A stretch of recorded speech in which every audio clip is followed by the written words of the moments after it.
ಜಾತಿ ಜನಗಣತಿ ವಿಚಾರದಲ್ಲಿ Congress versus BJP credit war ಶುರು ಆಗ್ತಾ ಇದೆ. ಜಾತಿ ಗಣತಿ ಜೊತೆ ಜಾತಿ ಜನಗಣತಿ ಮಾಡಿಸಿ ಅಂತ ಕಾಂಗ್ರೆಸ್ ಹೇಳ್ತಾ ಇರೋದು. ಕೇಂದ್ರ ಸರ್ಕಾರದ ಮೇಲೆ ನಿರಂತರ ಒತ್ತಡವನ್ನು ತಂದಿತ್ತು ಕಾಂಗ್ರೆಸ್. ಏಪ್ರಿಲ್ 16ರಂದು ಪ್ರಧಾನಿಗೆ ಪತ್ರವನ್ನು ಬರೆದಿದ್ದ ಮಲ್ಲಿಕಾರ್ಜುನ ಖರ್ಗೆ ಜಾತಿ ಜನಗಣತಿಯನ್ನ ಬಿಜೆಪಿ ನಾಯಕರು ವಿರೋಧಿಸಿದರು. ಈಗ ನಮ್ಮ ಆಗ್ರಹ ಒಪ್ಪಿದ್ದಾರೆ ಅಂತ ರಾಹುಲ್ ಗಾಂಧಿ ಹೇಳ್ತಾ ಇದ್ದಾರೆ. ಕೇಂದ್ರದ ನಿರ್ಧಾರ ಸ್ವಾಗತಿಸಿದ್ದಾರೆ ರಾಹುಲ್.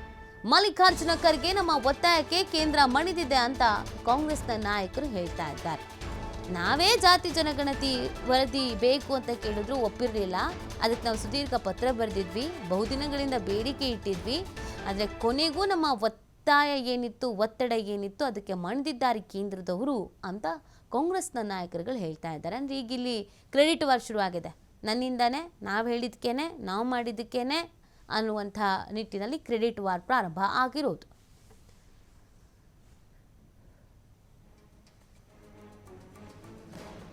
ಈ ಬಗ್ಗೆ ಮತ್ತಷ್ಟು ಮಾಹಿತಿ ನೀಡ್ತಾರೆ ನಮ್ಮ ಪ್ರತಿನಿಧಿ ಶಿವು.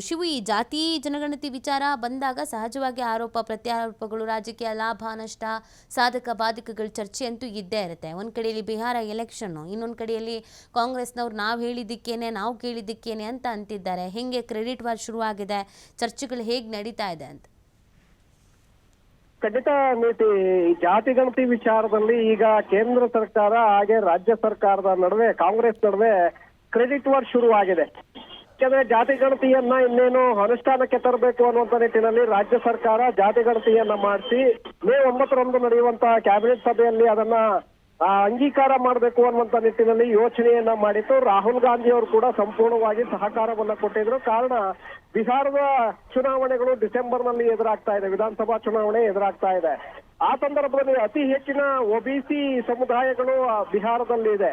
ಅದನ್ನ ಗುರಿಯಾಗಿಟ್ಕೊಂಡು ಕಾಂಗ್ರೆಸ್ ಪ್ರಣಾಳಿಕೆಯಲ್ಲೂ ಕೂಡ ಈ ಜಾತಿ ಗಣತಿಯನ್ನ ತರ್ತೇವೆ ಅಧಿಕಾರಕ್ಕೆ ಬಂದ್ರೆ ಅನ್ನುವಂಥದ್ದನ್ನ ಉಲ್ಲೇಖವನ್ನ ಮಾಡಿ ಅಲ್ಲಿ ಮತಗಳನ್ನ ಸೆಳೆಯುವಂತ ಒಂದು ಪ್ರಯತ್ನಕ್ಕೆ ಕಾಂಗ್ರೆಸ್ ಕೈ ಹಾಕಿತ್ತು. ಜೊತೆಗೆ ಮುಂದಿನ ಲೋಕಸಭಾ ಚುನಾವಣಾ ದೃಷ್ಟಿಯಿಂದಲೂ ಕೂಡ ಉತ್ತರ ಪ್ರದೇಶ, ಬಿಹಾರ, ಹಾಗೆ ಕರ್ನಾಟಕ, ರಾಜಸ್ಥಾನ, ಮಧ್ಯಪ್ರದೇಶ, ಮಹಾರಾಷ್ಟ್ರ ಇಲ್ಲಿರುವಂತಹ ಅತಿ ಹೆಚ್ಚಿನ ಒಬಿಸಿ ಸಮುದಾಯ ಮತ್ತೆ ದಲಿತ ಸಮುದಾಯದ ಮತಗಳನ್ನ ಕ್ರೋಢೀಕರಣ ಮಾಡೋದಕ್ಕೆ ಈ ಜಾತಿ ಗಣತಿಯನ್ನ ತರೋದಕ್ಕೆ ನಿರ್ಧಾರವನ್ನ ತೆಗೆದುಕೊಂಡಿತ್ತು.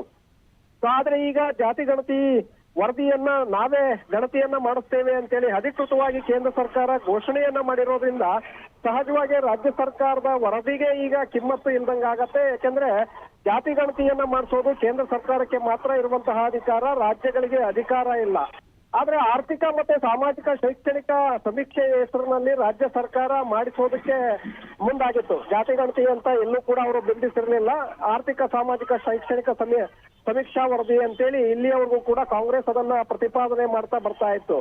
ಈಗ ಕೇಂದ್ರ ಸರ್ಕಾರವೇ ಈ ಒಂದು ಗಣತಿಯನ್ನ ಮಾಡ್ತೇವೆ ಅಂತ ಹೇಳಿರೋದ್ರಿಂದ ಸಹಜವಾಗಿ ಒಂದು ಕಡೆ ಇದರ ಮೈಲೇಜ್ ಅನ್ನ ಪಡೆದುಕೊಳ್ಳುವಂತ ಪ್ರಯತ್ನ ಕಾಂಗ್ರೆಸ್ ನಾಯಕರು ಕೂಡ ಮಾಡ್ತಾ ಇದ್ದಾರೆ. ಯಾಕೆಂದ್ರೆ ಪ್ರಬಲವಾಗಿ ನಾವು ಜಾತಿ ಗಣತಿಗೆ ಮಾಡಿ ಅಂತೇಳಿ ಕೇಂದ್ರದ ಮೇಲೂ ಕೂಡ ಒತ್ತಡವನ್ನ ತರ್ತಾ ಇದ್ವಿ. ಕೇಂದ್ರ ಸರ್ಕಾರ ಇಲ್ಲಿಯವರೆಗೆ ಆ ನಿಟ್ಟಿನಲ್ಲಿ ಯೋಚನೆಯನ್ನ ಮಾಡಿರಲಿಲ್ಲ. ಆದ್ರೆ ಈಗ ಚುನಾವಣೆಯ ದೃಷ್ಟಿಯಿಂದ ಮತ್ತೆ ಒಬಿಸಿ ಸಮುದಾಯದ ಮತಗಳು ಹೆಚ್ಚಿರೋದ್ರಿಂದ ಸಹಜವಾಗಿ ಒಂದು ತೀರ್ಮಾನಕ್ಕೆ ಬಂದಿದೆ ಅನ್ನುವಂತಹ ಆರೋಪವನ್ನ ಕಾಂಗ್ರೆಸ್ ನಾಯಕರು ಮಾಡ್ತಾ ಇದ್ದಾರೆ. ಅಲ್ಲದೆ ಇದು ಕ್ರೆಡಿಟ್ ನಮಗೆ ಸೇರ್ಬೇಕು ಅನ್ನುವಂತ ನಿಟ್ಟಿನಲ್ಲಿ ಜನರಿಗೆ ಒಂದು ಸಂದೇಶವನ್ನು ತಲುಪಿಸುವಂತ ಪ್ರಯತ್ನವನ್ನು ಕೂಡ ಕಾಂಗ್ರೆಸ್ ನಾಯಕರು ಮಾಡ್ತಾ ಇದ್ದಾರೆ. ಆದ್ರೆ ಬಿಜೆಪಿ ನಾಯಕರು ನಾವು ಅಧಿಕೃತವಾಗಿ ಇಡೀ ದೇಶಾದ್ಯಂತ ಜನಗಣತಿಯನ್ನ ಮಾಡಿಸಿ, ಜಾತಿ ಜನಗಣತಿಯನ್ನ ಮಾಡಿಸಿ ನಾವು ಮೀಸಲಾತಿಯನ್ನ ಕಲ್ಪಿಸ್ತೇವೆ ಅಂತೇಳಿ ಒಂದು ಘೋಷಣೆಯನ್ನ ಮಾಡಿ ಕೇಂದ್ರ ಸರ್ಕಾರ ಕೂಡ ಮುಂದಿನ ಚುನಾವಣೆಗಳಲ್ಲಿ ಅದರ ಲಾಭವನ್ನು ಪಡ್ಕೊಳ್ಳುವಂತ ಪ್ರಯತ್ನಕ್ಕೆ ಈಗ ಕೈ ಹಾಕಿರುವಂತದ್ದು. ಹಾಗಾಗಿ ಎರಡೂ ಪಕ್ಷಗಳ ನಡುವೆ ಈಗ ಕ್ರೆಡಿಟ್ ವಾರ್ ಶುರುವಾಗಿದೆ. ನೀತಿ ಶಿವು, ಈಗ ರಾಜ್ಯದಲ್ಲೂ ಕೂಡ ಜಾತಿ ಗಣತಿ ಜಟಾಪಟಿ ಅನ್ನೋದು ನಡೀತಾ ಇತ್ತು, ಬೇಕು ಬೇಡಗಳ ಚರ್ಚೆಗಳು ನಡೀತಾ ಇತ್ತು. ಈಗ ಕೇಂದ್ರದಿಂದ ಜಾತಿ ಜನಗಣತಿ ವರದಿ ಎನ್ನುವಂಥ ವಿಚಾರ ಅಂತ ಬಂದಾಗ ಸೊ ಆ ಎರಡರ ನಡುವಿನ ಡಿಫ್ರೆನ್ಸ್ ಏನಾಗುತ್ತೆ? ಏನಾದರೂ ಪರಿಣಾಮ ಅಥವಾ ಏನಾದರೂ ಚೇಂಜಸ್, ವ್ಯತ್ಯಾಸಗಳು ಆಗತ್ತಾ ಮುಂದಿನ ಬೆಳವಣಿಗೆ ನಾವು ನೋಡೋದಾದ್ರೆ?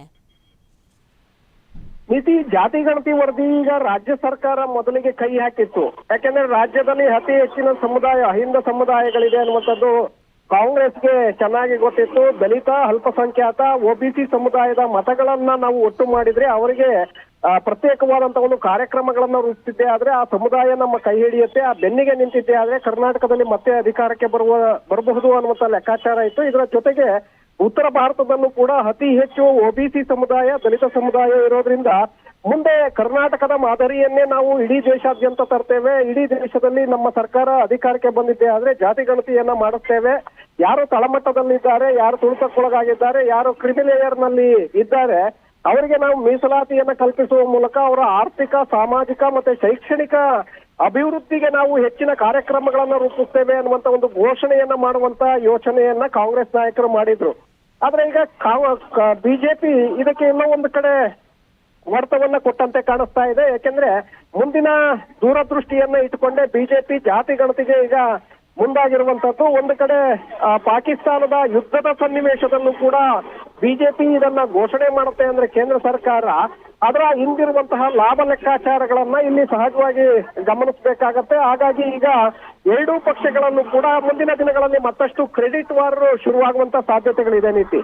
ಓಕೆ, ಥ್ಯಾಂಕ್ ಯು ಶಿವ, ತಮ್ಮೆಲ್ಲ ಡೀಟೇಲ್ಸ್ಗಾಗಿ.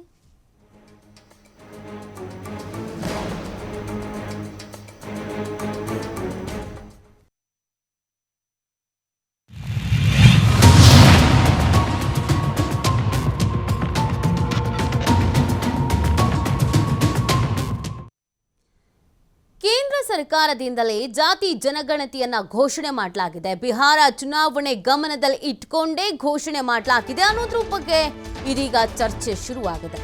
ಡಿಸೆಂಬರ್ನಲ್ಲಿ ಬಿಹಾರ ವಿಧಾನಸಭಾ ಚುನಾವಣೆ ನಡೆಯುವಂತ ಸಾಧ್ಯತೆ. ಈ ಕಾರಣಕ್ಕಾಗಿ ಹೀಗಾಗಿ ಜಾತಿ ಜನಗಣತಿ ದಾಳವನ್ನ ಉರುಳಿಸ್ತಾ ಕೇಂದ್ರ. ಹಾಗಾದ್ರೆ ಬಿಹಾರದಲ್ಲಿ ಒಬಿಸಿ ಸಮುದಾಯಗಳದ್ದೇ ಪಾರುಪತ್ಯ. ಬಿಹಾರದಲ್ಲಿ ಚುನಾವಣೆಯಲ್ಲಿ ಮೇಲುಗೈ ಸಾಧಿಸಬೇಕು ಅಂತ ಹೇಳಿದ್ರೆ ಒಬಿಸಿ ಕೃಪಕಟಾಕ್ಷ ಇರಬೇಕಾಗತ್ತೆ.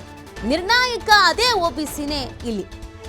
ಒಬಿಸಿ ಮತಗಳಿಗಾಗಿಯೇ ಜಾತಿ ಜನಗಣತಿಯನ್ನ ಘೋಷಣೆ ಮಾಡಲಾಗಿದೆಯಾ ಅನ್ನೋ ಪ್ರಶ್ನೆ ಈಗ ಹುಟ್ಕೊಳ್ತಾ ಇರೋದು.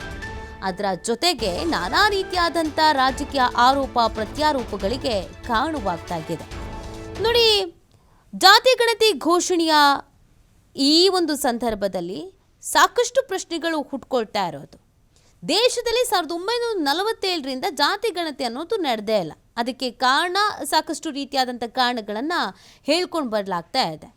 ಆದರೆ ಈಗ ಜಾತಿ ಗಣತಿ ಅಂತ ದಿಢೀರಂತ ಅನೌನ್ಸ್ ಮಾಡಿರೋದಿದೆಯಲ್ಲ, ಯಾಕೆ ಈ ಥರದೊಂದು ನಿರ್ಧಾರವನ್ನು ಕೈಗೊಂಡಿರ್ಬೋದು? ಸಡನ್ನಾಗಿ ಈ ನಿರ್ಧಾರವನ್ನು ಕೈಗೊಳ್ಳೋದಕ್ಕೆ ಕಾರಣ ಏನಿರಬಹುದು? ಕಾಂಗ್ರೆಸ್ನವ್ರು ಬೇರೆ ಹೇಳ್ತಾ ಇದ್ದಾರೆ, ಈ ಜಾತಿ ಗಣತಿ ವರದಿ ಆಗಬೇಕು ಅಂತ ಹೇಳ್ತಿದ್ದೆ ನಾವು, ಅವಾಗೆಲ್ಲ ಬೇಡ ಅಂತ ಹೇಳ್ತಾ ಇದ್ರು. ಆದರೆ ಈಗ ಫೈನಲಿ ಅನೌನ್ಸ್ ಮಾಡಿದ್ದಾರೆ, ಖುಷಿ ತಂದಿದೆ. ಆದರೆ ಇದಕ್ಕೆ ಕಾರಣ ಬಿಹಾರ ಚುನಾವಣೆ ಅನ್ನೋದನ್ನು ಕೂಡ ಹೇಳಲಾಗ್ತಾ ಇದೆ. ಹೆಂಗೆ ಬಿಹಾರ ಚುನಾವಣೆ ಕಾರಣ ಆಗತ್ತೆ? ಬಿಹಾರ ಚುನಾವಣೆಯ ಮೇಲೆ ಈ ಜಾತಿ ಜನಗಣತಿ ಅನ್ನೋದು ಅಷ್ಟರ ಮಟ್ಟಿಗೆ ಎಫೆಕ್ಟ್ ಆಗುತ್ತಾ, ಇಂಪ್ಯಾಕ್ಟ್ ಮಾಡುತ್ತಾ ರಿಸಲ್ಟ್ನ ಅನ್ನೋದೊಂದು ಪ್ರಶ್ನೆ. ಅದಕ್ಕೊಂದು ಲೆಕ್ಕಾಚಾರ ಇದೆ. ನೋಡಿ, ಬಿಹಾರದಲ್ಲಿ 63% ಹಿಂದುಳಿದ ಸಮುದಾಯಕ್ಕಿದೆ. 63%. 13 ಕೋಟಿ ಜನಸಂಖ್ಯೆಯಲ್ಲಿ 14.27% ಯಾದವ ಸಮುದಾಯದ ಮತಗಳಿದೆ. ಇನ್ನು ಕುಶ್ವಾಹ 4.27 ಅಷ್ಟಿದೆ. ಇನ್ನು ಕುರ್ಮಾ 2.88% ಜನಸಂಖ್ಯೆ ಇದೆ. 27% ಹಿಂದುಳಿದ ವರ್ಗ, ಅತ್ಯಂತ ಹಿಂದುಳಿದ ವರ್ಗ 36%. ಪರಿಶಿಷ್ಟ ಜಾತಿ 17.65%. ಪರಿಶಿಷ್ಟ ವರ್ಗ 1.68%. ಈಗಾಗಲೇ ಅಂಕಿಅಂಶ ಬಿಡುಗಡೆ ಮಾಡಿರುವಂಥ ನಿತೀಶ್ ಕುಮಾರ್ ಇದೀಗ ಕೇಂದ್ರವೂ ಜಾತಿ ಗಣತಿ ಮೂಲಕ ಒಬಿಸಿ ಮತ ಬ್ಯಾಂಕ್ ಮೇಲೆ ಕಣ್ಣನ್ನು ಇಟ್ಟಿದೆ. ಕಾಂಗ್ರೆಸ್ ಕೂಡ ಇದೇ ಒಬಿಸಿ ಮತ ಬ್ಯಾಂಕ್ ಸೆಳೆಯೋಕೆ ಪ್ಲ್ಯಾನನ್ನು ಮುಂಚಿತವಾಗಿ ಮೊದಲೇ ಮಾಡ್ಕೊಂಡು ಬಿಟ್ಟಿತ್ತು. ಬಿಹಾರ ಚುನಾವಣಾ ಪ್ರಣಾಳಿಕೆಯಲ್ಲೂ ಕೂಡ ಇದನ್ನು ಸೇರಿಸೋಕೆ ನೋಡಿತ್ತು. ಈ ಜಾತಿ ಜನಗಣತಿ ಒಂದು ಆಗಿಬಿಟ್ರೆ ಅದರ ಕಂಪ್ಲೀಟ್ ಆದಂಥ ಕ್ರೆಡಿಟ್ ನಮಗೆ ಸಿಗುತ್ತೆ ಅನ್ನುವಂಥ ನಿಟ್ಟಿನಲ್ಲಿ ಎಲ್ಲ ರಾಜಕೀಯ ಪಕ್ಷಗಳಂತೂ ಪ್ರಯತ್ನ ಪಟ್ಟಿದ್ದಂತೂ ಸುಳ್ಳಲ್ಲ. ಪ್ರಯತ್ನ ಪಟ್ಟಿದ್ದಾರೆ, ಅನೌನ್ಸ್ ಮಾಡಿದ್ದಾರೆ, ನಾವಿದ್ರ ಬಗ್ಗೆ ಹೋರಾಡ್ತೀವಿ ಅಂತ ಹೇಳಿದ್ದಾರೆ. ಆದರೆ ಫೈನಲಿ ಕೇಂದ್ರ ಇದೀಗ ಅನೌನ್ಸ್ಮೆಂಟ್ ಮಾಡಿರೋದು. ಇದಕ್ಕೆ ಕಾರಣ ಬಿಹಾರ ವಿಧಾನಸಭಾ ಚುನಾವಣೆ ಅಂತ ರಾಜಕೀಯ ನಾಯಕರುಗಳು ಆರೋಪಿಸ್ತಾ ಇದ್ದಾರೆ. ಇದಕ್ಕೂ ಕೂಡ ನಾನಾ ರೀತಿಯಾದಂಥ ಆರೋಪ ಪ್ರತ್ಯಾರೋಪಗಳು, ಚರ್ಚೆಗಳು, ಪರ ವಿರೋಧ, ಸಾಧಕ ಬಾಧಕ, ಹಾಗಾಗತ್ತೆ ಹೀಗಾಗತ್ತೆ, ಅದಕ್ಕೇನೆ ಹೀಗೆ ಅಂತೆಲ್ಲ ಚರ್ಚೆಗಳು ನಡೀತಾ ಇದೆ.